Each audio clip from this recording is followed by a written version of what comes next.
Welcome back to my testimony on JCC TV, where we bring you stories of they that have been through it, they that have overcome, and they that are here to share their stories and their journeys to encourage us. You can continue talking to us on our social media platforms at JCC TV, on YouTube, on Facebook, on Instagram. I am Lucy Mwendwa, also across the pages. We have Paul here with us. Tukaribishe. This is Paulstar, Autocare Limited. My name is Paul Njonge, and I welcome you all here. So, Paul, which is that one car you've done and you looked at it and you said, I can gift myself this one?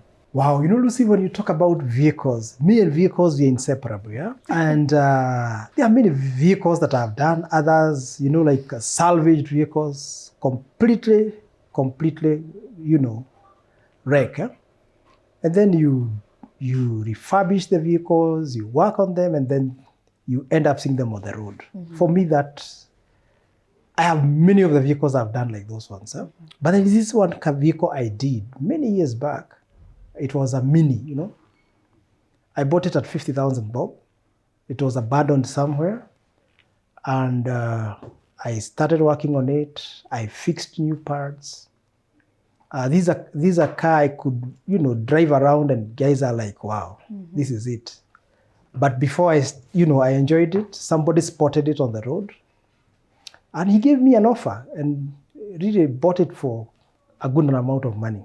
And that vehicle ended up, you know, it ended up in one of the finest shows of, you know, the vehicles, Concours d'Elegance. The following year, I saw the car I sold to a Muindi, you know, being displayed. And I really felt that that is a car I could own forever. But just because I sold it, and actually it won position 2 at the Concours d'Elegance. So that is one vehicle I remember to date. Yeah. Can all cars, zile za kitambo, zile za koko ushago, can they be refurbished? Oh, goodness. At Paulstar, we do car restoration. And I wish we could show you some of the vehicles we have done, completely like abandoned, you know. You do them up and you refurbish and they're back on the road. So for me, I believe there's no vehicle that cannot move. If it has a steering wheel and it is on 4 tires, I believe it's a car that can move. Yeah. Before we went for the break, you talked about excellence. Yep.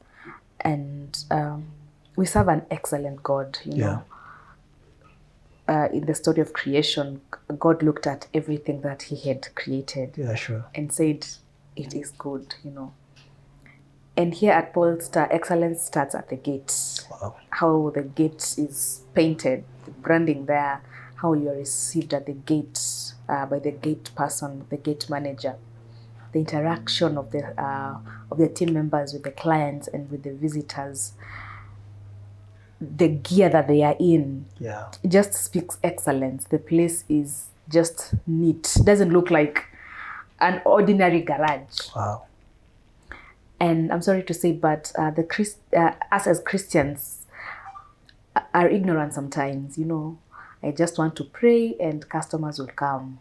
I just want to wake up, pray, and go to work and just not advertise and say God will draw customers here. Yeah, sure. What's the importance of excellence and passion in what you do as a Christian? Yeah, Lucy, having said that, I want to draw your attention to the fact that I also come from a background, I think I shared to you about my spiritual authority. And my spiritual authority, Evangelist Wairimo, she's a woman of excellence. So one of the things I'm going to say is that she has greatly impacted me in that direction.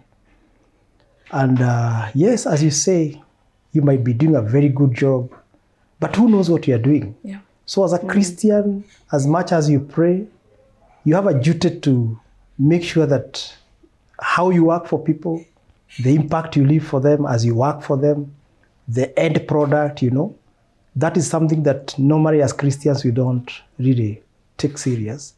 Advertisement, how you brand yourself, how you brand your business, how you brand your employees. So I want to say that from that transition of Juakali to where we are, I don't want to say that we are somewhere very far. But I can tell you that there are so many benefits that come out of excellence and branding and really taking your work seriously, Like, working in a clean environment. I know many people, when they go to a garage, they have that kind of mindset. I'm going to sit on oils, and that is one of the lie we are removing from the industry. That a garage is a place you go where it's full of oil, We adhere to those standards of working in a clean environment, and we have seen it change our business. And I can say that there is a lot of benefit, applying excellence in every area of your business. Yeah. You're also in service in church. Wow. Yeah, that's also another journey. And in church, I serve in one of the departments. There's something I'm going to say about serving in church. Yeah. My spiritual authority has greatly impacted my life. I remember during her days of Uhuru Park, I used to go to the field, and one of the concerns I used to have is, how does she get into the field? How does she climb up the podium, At that very early age, when I used to go to Uhuru Park, I was so concerned about how the woman of God gets into the stage. And I remember I could go around Serena Hotel, to wait for her convoy, so that as she enters the grounds, I'm just there following, And I was just a mere young boy, not really knowing, many things about the ministry. Yeah. But I started having a passion to serve at that particular age. Wow. But it is so amazing how I ended up serving in church, in such a department in church. And I feel so humbled to serve the woman of God. And it has really, really changed my life. Tell us the story of how you came to serve in that capacity. Let me say, it just started, I had a passion to see things run in the church, And one of the things I want to say is that when people are congregating, there are so many things, there are so many areas that one ought to serve. And I found myself serving in that department. And I feel honored to serve in that capacity and in that department. And it gives me a lot of, honor to serve the anointing. Yeah. Paul, what are the benefits of submitting and as spiritual authority? I want to say this, Lucy. When you serve God and you serve the set man or set woman of God, there are so many benefits that come out of it. To date, I've shared my journey. Why not for the serving, and my commitment to the anointing? I can tell you assuredly that I have reaped a lot of benefits out of that service. And you don't have to be seen there in front. You just serve in your capacity from whatever the point. And I want to say that even having people who are under you, coming from that background I've shared, that is one benefit that I would say I have seen. I have also seen God take me to nations. In my humbleness, God has taken me to great places. I have seen God, the benefit of serving God. God has connected me with great people in the nation. I have serviced vehicles of people you cannot imagine in this place. That makes me feel very good. And it gives me a lot of motivation to continue impacting lives, continue impacting people who are coming up in the industry. And it gives me a lot of motivation. Yeah. We're told that spiritual things are not taught. They are caught. Yep. How do you tap into that anointing when you're serving a man or a woman of God? Purely by submitting. Lucy, there is nothing big like submitting to the authority that is above you. And one of the things I will say is that because of the connection with the woman of God, I can tell you there are battles I have not fought. True. Like what you were asking me about the setups and all that. I have seen God literally taking this vision from a very low place to where we are. And I can testify that we are going further than this. Because I believe we are called to do greater things, not what we are doing today. And that direction we are going because of that connection and the service to the anointing. Yeah, so I can say that serving the set man, the set woman of God, it comes with high responsibility, but then again, you benefit from the same. Because the anointing you don't honor, you cannot benefit from it. Sure. So I have benefited from the anointing from the woman of God because I honor her. Mm-hmm. And I know the sky is the limit. Mm-hmm. Yeah. Mm-hmm. Where does Paul Njonge see himself in the next 5-10 years? We have strategic plans we have done for the company. But my dream is to have one of the best setups in this country, not just here in East and Central Africa. Our vision is to be the leading, service provider in automotive in East and Central Africa. Mm-hmm. So the next 5 years for us, I believe we are going to be very far. Mm-hmm. But it will only be possible because of him who has called us. Mm-hmm. And with him, we know everything is possible. Mm-hmm. Yeah. Because with God, all things are possible. Amen. Amen. Yeah. A boy in the village who is just like you. They don't know what tomorrow is for them. That gate man at the door, at the gate, who's just opening the gate for people, and they're just there seated. That boy who is doing jua kali right now. Yeah. What would you tell them? Oh, never give up on God. Having said that, Lucy, I have a very moving story of our gate man. And the Spirit of God, I heard from the Spirit that I needed to do something about this young man. So I just remembered about our gate man the other day. Very young guy at the age of 18 years. And we were having one of our devotion. We normally have our devotion every Monday morning. And he walked into our devotion and, I came to learn that he's born again. But as he sat there, the Spirit of God spoke to me and, I was really touched to see a guy 18 years doing a watchman's job. And the Spirit of God quickened me and I talked to the guy and I asked him, how can we help you as a company? And he said that he has been wanting to be a mechanic. Wow. It's only that he has not had a chance. And you can imagine, Lucy, now from that point, what starts, spilling in your mind.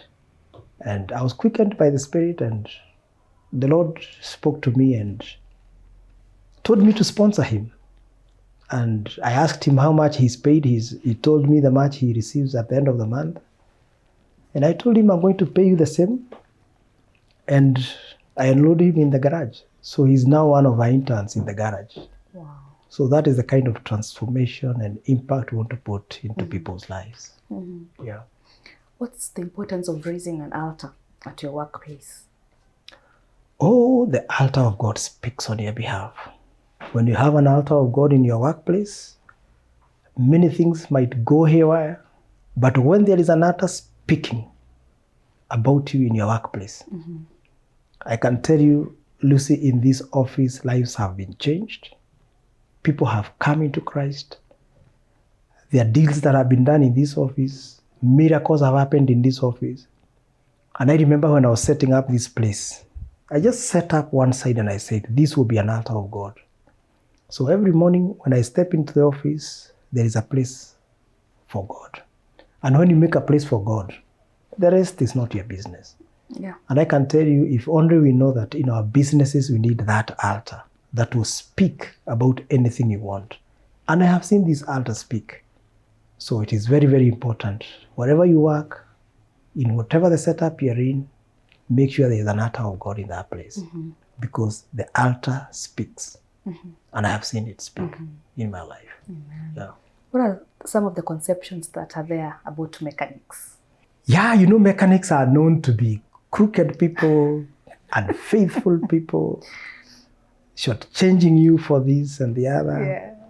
But I think God is bringing us into the industry so that we can demystify that lie. And that is what is in the industry. Many people know that when you take your car to the garage, they are going to remove parts, they are going to steal your jacks, There is a lot of misconception in this industry. Another story I saw, someone took their car to the garage. Yes. Then on Sunday, him and the wife and the children are walking to church. Yes. Then he sees now the mechanic with the car and his family inside. They're road testing even on Sundays. Eh? Exactly. Yeah, there is a lot that happens in this industry. But God has, brought us here. And I believe there are so many people coming in the industry. People who believe in honesty. People who believe in, excellence. And really giving people value for what they give you. And the industry is also infested by many drunkards, But I believe what we are doing here at Paulstar is changing that narrative. And I believe we are praying for the industry, and I know this industry, you can lead it with honesty and, really do things the way they are supposed to be done. Yeah. What values should a Christian carry to the marketplace or the industry in which they are working in? Yeah. Integrity. Integrity is very key in any business. And when you uphold integrity, those are values that we'll always speak about you. Lucy, I've seen people come all the way from Loitoktok, from Nanyuki, from all corners of this country, bringing vehicles literally here, passing many counties to just come and, bring their vehicles to our workshop. I believe number one is because of the favor of God, but there is a lot that goes along with integrity and the value you give your customers, the output. What you say you will give, will you give that? Or, I got a challenge the other day. A customer brought me a car and, he told me, I gave him a quotation and he told me, you know what, Paul? The quotation you have given me, I'll pay you 100%. Wow. And actually he paid everything that I had quoted for. And he told me, you know what, I'm giving you 100%. You choose what you will give me. Whether it is 60%, 40%, 70%. And what happens in our industry is that sometimes we are not able to give 100% or the value for what we are being paid for. And as a Christian, I believe integrity and honesty is something that you should always work with as your guiding light. Yeah. What's the place of prayer in your life? Lucy, prayer changes things. And I can tell you, at times I walk in this workshop and with many challenges all over around me, when I close this door and I make a prayer, I see things happening. A place of prayer in my life is very critical. A place of prayer in a Christian's life is very critical. You cannot actually operate without prayers. Prayers is the guiding force, That is what propels you to everything you do in your life. And I can tell you, prayer for me is very key. Very, very key. Amen, amen. Yeah. So I would like us to just walk outside and see what is going on there. Yeah. And check one or two cars. Okay. Yeah. We have many of them. We have many of them. All right. Yeah.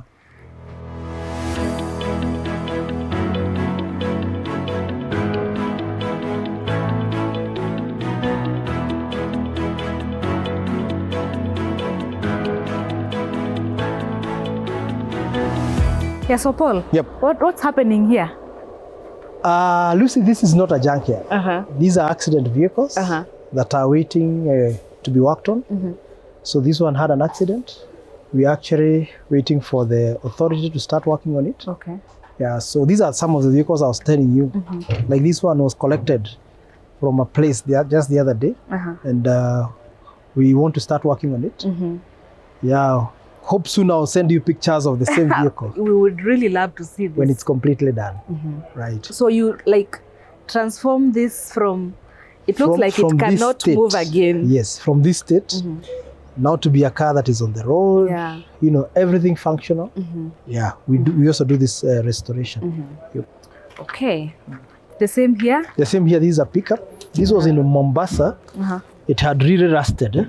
But what you will notice with our work is that we strip a car completely. We give it a very, very detailed attention. So we strip the car to the ground, all the way to the ground.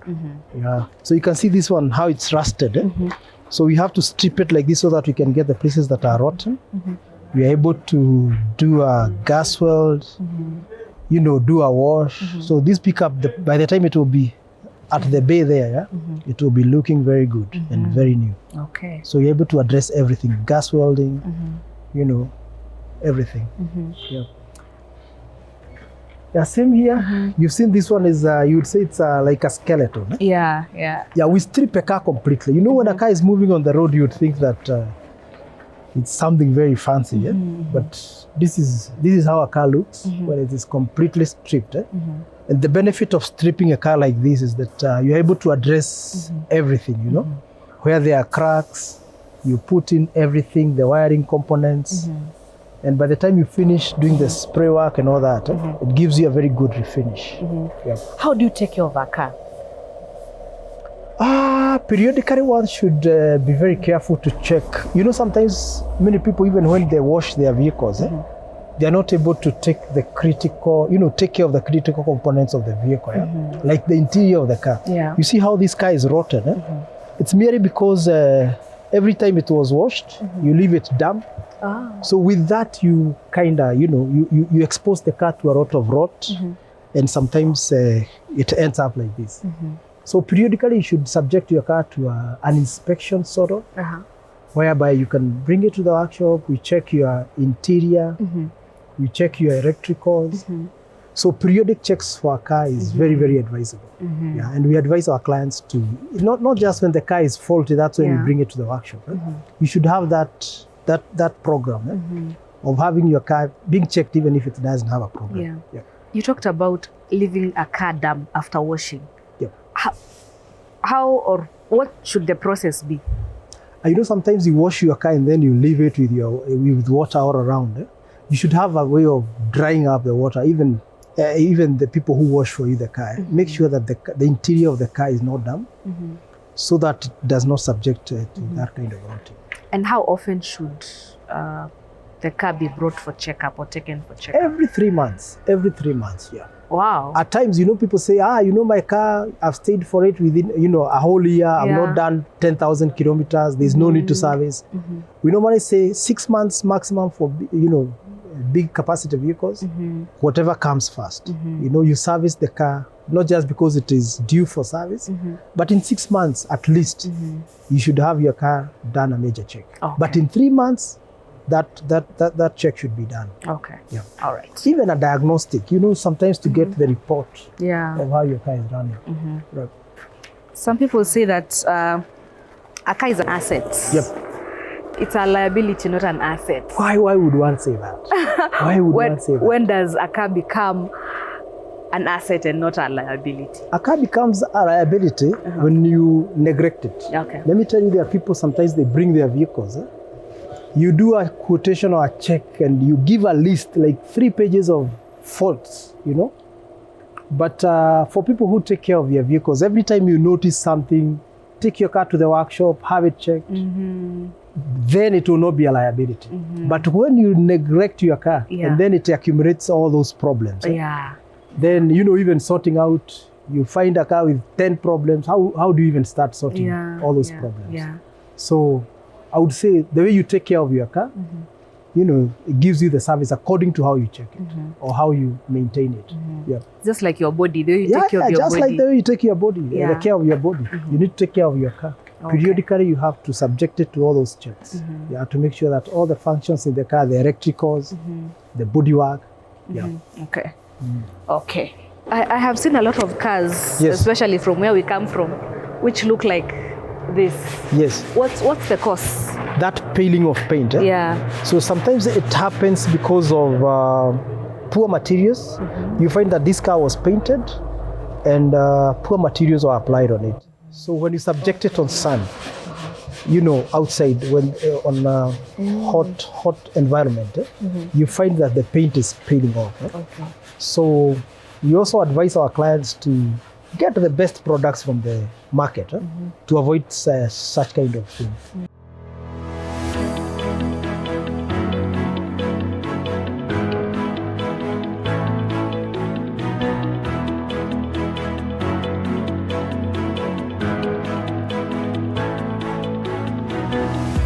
Yeah, so which coat is this? So this one now has been worked on. A final coat has been applied on. So basically what you're doing now is to do the blacks. So you have stripped completely. The seats, the carpet, we have it washed. Wow. So we are very detailed when it comes to stripping of the cars and paintwork. Our paintwork is very, very, very exclusive. So this one has been applied primer. Wait until it's done the final coat. It will be sparkling, you know, it's be shining. And you know, kids are really, you see the interest in kids when they are really, really young, you know. And there are kids who are just crazy about cars, kids who are crazy about football and just these things that they play with. As a parent, how do you identify what your kid likes and what they are enthusiastic about and nurture it? Yeah, you know, Lucy, like I would say that there are customers who even come with their kids in the workshop, and I am able even to tell their parents that these guys are mechanic. You know, because of the attention they give to the cars and the passion, you know. You're able to identify a talent from a very early age. If you go to a kid and they start telling you this is a Subaru, this is a Honda, and sometimes as a parent you don't even know the make of a car, then that is something that you need to ponder and think about, because kids start developing passion for vehicles at a very early age. So for me, I'm able to identify at a very early age, and it starts like that. Knowing the make of the vehicle, you know, getting some small attentions, like you want to know how does the wheel roll, you know. That is how you're able to identify, even from a very early age. And how do you nurture? When you see a kid with a talent or, you know, a passion for the vehicle, don't push them away. Let them, you know, give them materials, and by and by you will be able to know whether they are in for, like I've seen people here. One of my interns, he started developing the passion for cars at age 2. Wow. You know, even what you make at that, the toys you want to associate with, you know, you're able to pick from that very time, and you will be able to know, you know, whether the kid wants to go that direction. Thank you so much, Paul. You're welcome, Lucy. Thank you so much. Yeah, so that has been Paul Njonge on my testimony. Apart from his testimony, we have learned a lot about cars. Yes, a car is not a liability when you take care of it. I will repeat. A car is not a liability when you take care of it. Take your car for service, you know, for checkup every 3 months, and yeah, shida zako zitapungua kidogo. Yeah, my name is Lucy Mwendwa, and that has been my testimony on JCC TV, where we bring you the uncompromised gospel. Until next time, bye-bye.